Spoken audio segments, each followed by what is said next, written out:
A Dutch court has ordered Shell to pay compensation over oil spills in Nigeria's Niger Delta in a ruling which could pave the way for more cases against the multinational oil firm. The Court of Appeal in The Hague today ruled that the British-Dutch company must issue payouts over a long-running civil case involving 4 Nigerian farmers seeking compensation and a clean-up from the company over pollution caused by leaking oil pipelines. According to a press statement by Shell Spokesman Bamidele Odungbeson, and I quote, "We continue to believe that the spills in Oruma and Goi were the result of sabotage. We're therefore disappointed that this court has made a different finding on the cause of these spills, and in its finding that SPDC is liable. Sabotage, crude oil theft, and illegal refining are a major challenge in the Niger Delta. Indeed, in 2019, around 95% of spill incidents from our operations there were due to such criminal acts. Regardless of course, we clean up and remediate, as we have done with the spills in this case.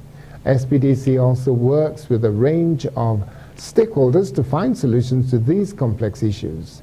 Like all Shell-operated ventures globally, we are committed to operating safely and protecting the local environment." And our Rise business analyst, Bodi Oshasemi, shares his thoughts on today's ruling. Indeed, the Court of Appeal today ruled in The Hague that the British-Dutch company headquartered in the Netherlands must make appropriate payments over this long-running civil case involving 4 Nigerian farmers asking for compensation, and also clean up the leakages and the mess caused by their oil pipelines. It's good that we are getting this clear ruling at the highest court in The Hague. The court also said the Nigerian subsidiary of Royal Dutch Shell was responsible for leaks and ordered it to pay unspecified damages, saying that the subsidiary, that's the SPDC, was responsible for multiple cases of oil pollution. And I think this ruling also paves the way for much more in terms of cases against not just Shell but other multinational oil firms in the Nigerian oil basin.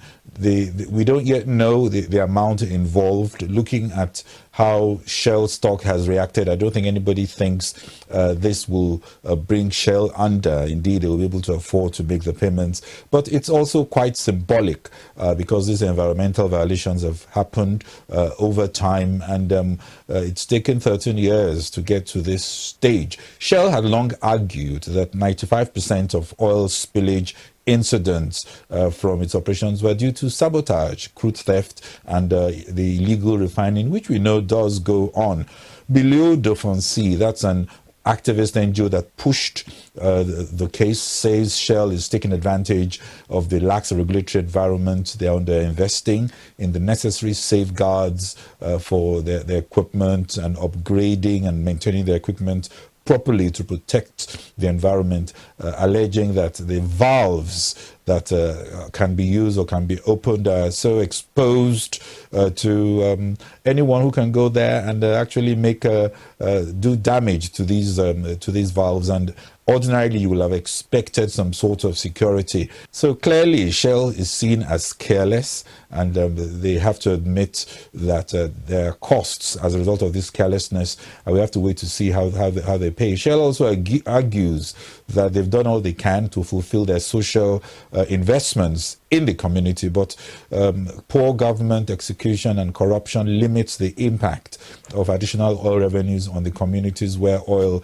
is produced. So you have high levels of poverty and the incentive to sabotage pipes and blackmail Shell.